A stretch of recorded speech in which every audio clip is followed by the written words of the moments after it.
സമയം 6:23. 6:23 അമ്മേ. ഞാനും എൻ്റെ അമ്മ ഇവിടെ ഉള്ളത്. ഇന്ന് 2 മാർച്ച്, 2 മാർച്ച്. എന്തോ അമ്മേ? ഈ ഡോറല്ല, ആ ഗേറ്റ് പൂട്ടിക്കൊണ്ടുപോകും. ഇപ്പോൾ ഇനി വരത്തില്ലയോ? മന്ദിരത്തിൽ പോകുന്ന ഒരു അരമണിക്കൂറല്ലേ ഉള്ളൂ. ഞാനും അമ്മയും കൂടി ഇന്ന്, അമ്മ ഇന്നലെ മിനിഞ്ഞാന്നും നമ്മുടെ കൂടെ മാളും അല്ലായിരുന്നു ഉണ്ടായിരുന്നത്, മാളവിക. ഞാനും അമ്മയും അവളും അല്ലായിരുന്നു ഇവിടെ ഫുൾ ടൈം. വേറെ ആരും ഇവിടെ ഒന്നും ഇല്ലായിരുന്നല്ലോ. നമ്മൾ 3 പേരും ഇവിടെ. അവൾ വന്നപ്പോൾ മുതൽ ഇവിടെ തന്നെ ആയിരുന്നു. ഞാനും മാളും കൂടെ അല്ലേ ഇവിടെ കിടന്നുറങ്ങിയത്. ആണല്ലോ. അപ്പം ഞാനും എൻ്റെ മാളുമായിരുന്നു ഇവിടെ. ഇങ്ങനെ ഇവർ കുറേ പല പല കഥകളൊക്കെ പറയും. അതെല്ലാം വെറും കള്ളക്കഥകളാണ് കേട്ടോ. ഞാനും അല്ലല്ല, മാളും അല്ല, വേറെ കുറേ ആൾക്കാർ കഥകളൊക്കെ ഉണ്ടാക്കും. അതെല്ലാം കള്ളക്കഥകളാണ്. ഞാനും എൻ്റെ അമ്മയും മാളുമായിരുന്നു, മാളവികയായിരുന്നു. ഞാൻ ഇട്ടിട്ടുണ്ട് അവൾ വന്നതിൻ്റെ എല്ലാം, ഈ പോയതിൻ്റെയും എല്ലാം ഇത് തെളിവ് സഹിതം ഇട്ടിട്ടുണ്ട്. പിന്നെ അവളുടെ കൂടെ കിടന്നുറങ്ങുമ്പോൾ നമ്മൾ അത്രയും ഒറ്റയ്ക്ക് കിടന്നുറങ്ങുന്ന പോലെ ഞാനും ഇപ്പോൾ എൻ്റെ അമ്മയും ഞാനും ഉണ്ട് ഇവിടെ. ഞാൻ കുറച്ച് അമ്മ വന്നത് ഞായറാഴ്ച, മാളു വന്നതും ഞായറാഴ്ച വൈകിട്ട് അല്ലേ അമ്മേ? അപ്പോൾ അതുവരെ ഞാനിവിടെ ഒറ്റയ്ക്കായിരുന്നു. അതുകൊണ്ട് ഞാനിവിടെ കിടന്നുറങ്ങുമ്പോൾ ഞാനിവിടെ ഒറ്റയ്ക്ക്. ശനിയാഴ്ച എൻ്റെ അമ്മ ശനിയാഴ്ച ഉച്ചയായപ്പം വന്നു. മാളു ശനിയാഴ്ച ഉച്ച തിരിഞ്ഞ് വന്നു അല്ലേ അമ്മേ? 7 മണിക്ക് വന്നു. അപ്പോൾ അത് കഴിഞ്ഞ് ഞാനും അതിന് മുന്നേ വരെ ഞാനിവിടെ ഒറ്റയ്ക്കേ ഉള്ളായിരുന്നു കുറേ ദിവസമായിട്ട്. അതുകൊണ്ട് ഞാനിവിടെ കിടക്കും. ഈ ക്യാമറയുടെ ഫൂട്ടേജസ് എല്ലാം നമ്മൾ അപ്ലോഡ് ചെയ്യുമായിരുന്നു ഞാനിവിടെയാണെന്നോ അറിയില്ല. ഇതെൻ്റെ വീടാണ്, സഹദേവ മന്ദിരം, വേറെ എങ്ങുമല്ല. അപ്പം ഞങ്ങളിവിടെ വേണ്ട മന്ദിരം അടുത്താണ്, വേറെ എങ്ങും ഞാൻ പോയിട്ടില്ല. ഇവർ കുറേ കഥകളൊക്കെ ഉണ്ടാക്കും. ഞാൻ എവിടെയോ പോയി. അതുകൊണ്ട് ഒരു പെമ്പള വരും ലവൻ്റെ വീട്ടിൽ, സുബ്രഹ്മണ്യൻ്റെ വീട്ടിൽ. അപ്പോൾ ഇതുവഴി ഇങ്ങനെ നടന്നാണ് പോകുന്നത്. അപ്പോൾ അവളിങ്ങനെ വരുന്നതും പോകുന്നതും, ഞാൻ വരുന്നെന്നും പിന്നെ ഞാൻ പോകുന്നെന്നും ഉള്ള കഥകളൊക്കെ ഉണ്ടാക്കാൻ വേണ്ടിയിട്ടാണ് അവൾ വരുന്നത്. വലിയ കള്ളിയാണ് അവളാണിപ്പോൾ ഇവൻ പിടിച്ചു വെച്ചിരിക്കുകയാണ് ഇങ്ങനെ ഡ്രാമ ഉണ്ടാക്കാൻ വേണ്ടി. ഇതെല്ലാം വെറും കള്ളമാണ്. ഞാനുമാണ് വേണ്ടിവിട്ടിരിക്കുന്നത്. ഇതെൻ്റെ വീട്, ഗുരുമന്ദിരവും നിങ്ങൾ കണ്ട്. ഇതൊക്കെയാണ് സത്യസന്ധമായ കാര്യങ്ങൾ. ഇവന്മാർ പല കള്ളക്കഥകളും കല്യാണ കഥകളെല്ലാം ഉണ്ടാക്കും. ഇവന്മാർക്ക് പല പല രീതിയിലുള്ള ഇൻഷുറൻസ് മോഷ്ടിക്കാനും അങ്ങനെയൊക്കെ പല ഇതാണ്. പിന്നെ കുട്ടനെന്ന് പറയുന്ന അവനങ്ങ് രോഗമാണ്. എപ്പോഴും നമ്മൾ വടക്കേശത്തോട്ട് ഇറങ്ങുന്നുണ്ടെങ്കിൽ, നമ്മളിവിടെ നിന്നും വടക്കേശത്തോട്ട് ഇറങ്ങുന്നുണ്ടെങ്കിൽ അവനങ്ങ് കമൻറ്റാണ്. പ്ലേറ്റ് കയ്യിലുണ്ട്, അങ്ങോട്ടിറങ്ങി ഇങ്ങോട്ടിറങ്ങി, കാമപ്രാന്തി, മറ്റേ പ്രാന്തി, ഇവനങ്ങ് ഭയങ്കര രോഗമാണ്. അപ്പോൾ നമ്മൾ കാമപ്രാന്തിൻ്റെ കാര്യങ്ങളെല്ലാം വിശദമായിട്ട് പറഞ്ഞു കൊടുത്തിട്ടുണ്ട് അവന്. കാമപ്രാന്ത് കാരണമാണ് എന്തോ ആ പെമ്പള ഇങ്ങനെ വരുന്നത്, ഇങ്ങനെ എന്തോ തളർന്ന് കിടക്കുന്ന ഭർത്താവിനെ എല്ലാം കളഞ്ഞ് അവൾ രാവിലെ ഇങ്ങ് എത്തും. അപ്പോൾ അവർക്ക് അത് കുഴപ്പം. പിന്നെ അവിടെ മോളൊത്തിരി കാമപ്രാന്ത് എടുത്ത് നടന്നു. അതുകൊണ്ട് നിങ്ങൾ തിരക്കിയാൽ മതി, എന്തോ ഇങ്ങനെ യൂട്രസിനകത്തൂടെ പഴുപ്പൊക്കെ ചാടി അവിടെ കാമപ്രാന്തൊക്കെ തീർത്തതിൻ്റെ തെളിവൊക്കെ നമുക്ക് ഹോസ്പിറ്റലിലുണ്ട്. അതിനൊക്കെ തെളിവ്. നമ്മളങ്ങനെയൊന്നും പോയിട്ടില്ല. ഏത് ഹോസ്പിറ്റലാണെന്ന് അറിയത്തില്ല. അവൾ എന്തുവാ രാമനാട്ടുകരയോ കാടാമ്പുഴയൊക്കെയാണ്. അപ്പോൾ ഇങ്ങനെ ബെഡ് റെസ്റ്റും പിന്നെ ഇങ്ങനെ ഇൻഷുറൻസ് ഒക്കെ അടിച്ച് വീടിൻ്റെ കടമൊക്കെ വീട്ടിയെന്ന് തോന്നി. ഇങ്ങനെ പല രീതിയിലുള്ള ഇൻഷുറൻസ് മോഷ്ടിച്ച് എന്തോമേ അങ്ങനെയായിരുന്നു, കിടപ്പായിരുന്നു. അപ്പോൾ ഇങ്ങനെയൊക്കെയുള്ള കഥകളാണ്. യൂട്രസിൽ കൂടെ പഴുപ്പ് ചാടി ഇവിടെ അങ്ങനെയൊന്നും നമ്മൾ നടന്നിട്ടില്ല ഇന്ന് വരെ. അമ്മ എങ്ങനെയുണ്ട് ഇവിടെ വെച്ചുകൊണ്ട്?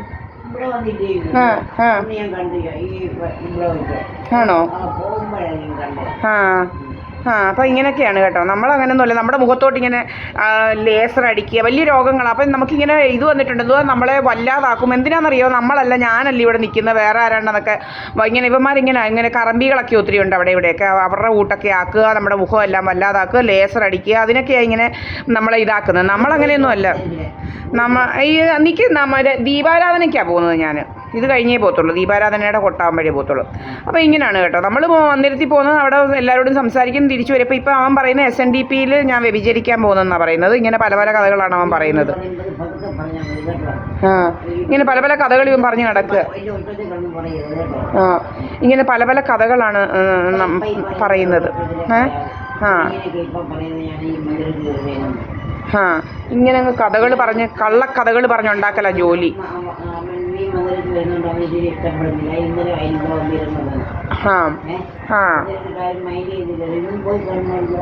അപ്പം ഞാനും എൻ്റെ അമ്മയും ഇവിടെ ആരും ഒരവനും വരത്തില്ല, ഒരവനും വരത്തില്ല, ഒരവനും വന്നിട്ടുമില്ല. എൻ്റെ എന്തോമേ അപ്പോൾ അവൻ്റെ പള്ളിക്ക് മുകളിൽ തല കാണും. കേട്ടല്ലോ, പെടലിക്ക് മുകളിൽ തല ഞങ്ങൾ വെച്ചേക്കത്തില്ല. ഏതവൻ വന്നാലും ശരി, അവൻ്റെ പെടലിക്ക് മുകളിൽ തല ഞങ്ങൾ വെച്ചേക്കത്തില്ല.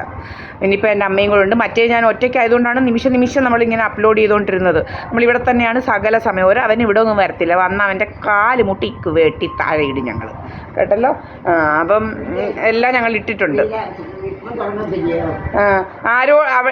മന്ദിരത്തിൽ പോയിക്കൊണ്ടിരുന്നത് പരസ്യമായിട്ട് അവിടെ ആളുകൾ വരും. പരസ്യമായിട്ടാണ് ആരോട് മിണ്ടിയാലും മിണ്ടിക്കൊണ്ടിരുന്നത്. അല്ലാതെ രഹസ്യമായിട്ടൊന്നും എങ്ങും പോയി കയറിയൊന്നും ഇരുന്നിട്ടില്ല. എല്ലാവരും കണ്ടോണ്ടാണ് പോയിക്കൊണ്ടിരുന്നത്. അപ്പോൾ ഇതൊക്കെയാണ് കേട്ടോ. എനിക്ക് ദീപാരാധന തുടങ്ങട്ടെ. അപ്പോൾ കൊട്ട് വരും ദീപാരാധനയ്ക്ക്. അപ്പോൾ ഇതാ കേട്ടോ. അല്ലാതെ ഞങ്ങൾക്കങ്ങനെ കണ്ടടമൊന്നും നിരങ്ങേണ്ട കാര്യമൊന്നുമില്ല. അവനങ്ങ് പ്രാന്തളകി നടക്കും. അവനെന്തൊക്കെയോ ഇൻഷുറൻസ് മോട്ടിക്കണം. പല രീതിയിലുള്ള ഇൻഷുറൻസ് മോഷണമെന്ന് വെച്ച് കഴിഞ്ഞാൽ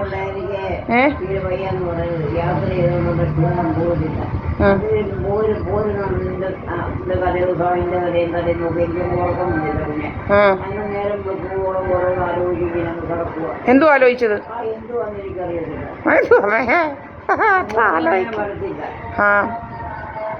അപ്പം അങ്ങനെയൊക്കെയാണ് കേട്ടല്ലോ. ഞാൻ എൻ്റെ വീട്ടിൽ ഞാൻ എൻ്റെ അമ്മയുടെ കൂടെ ഉണ്ട് ഇരിക്കുന്ന. ഇപ്പം സമയം 6. അതേണ്ട മന്ദിരത്തിലെ പാട്ടും കേൾക്കാം കേട്ടല്ലോ.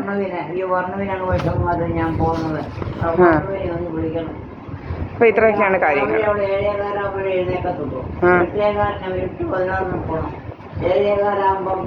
എഴുന്നേറ്റ് ഉടൻ തന്നെ 2 പൂച്ച 2 ലൂട്ട് ആഹാരം കൊടുക്കും. അത് കഴിഞ്ഞ് അവിടെ കാര്യം പറ്റും കേക്ക് കുടിക്കുന്നതെന്ന് പറഞ്ഞാൽ വില കുടിക്കത്തില്ല. എല്ലാ ദിവസവും 1 ദിവസം ദേഹം കുടിച്ച് ഒരുങ്ങി നല്ല കാര്യത്തിൽ അവിടെ കാര്യങ്ങൾ കൂടിയൊക്കെ അവൻ്റെ പിന്നെ 5 മണിക്ക് എൻ്റെ മോളെ 6 മണിക്ക് എഴുന്നേറ്റ് കാര്യം കുടിച്ചിട്ടോട് പഠിക്കുന്നു. 8:30 പോയി. അപ്പോൾ ഇവിടെയാണ് ഞങ്ങൾ ഇവിടെ പോവാം കേട്ടോ. മന്ദിരത്തിൽ പോവാണ്. മന്ദിരത്തിലെ പാട്ടൊക്കെ നിന്ന് ദീപാരാധന ആകുമ്പോഴത്തേന് മന്ദിരത്തിലോട്ട് ചെന്നാൽ മതി.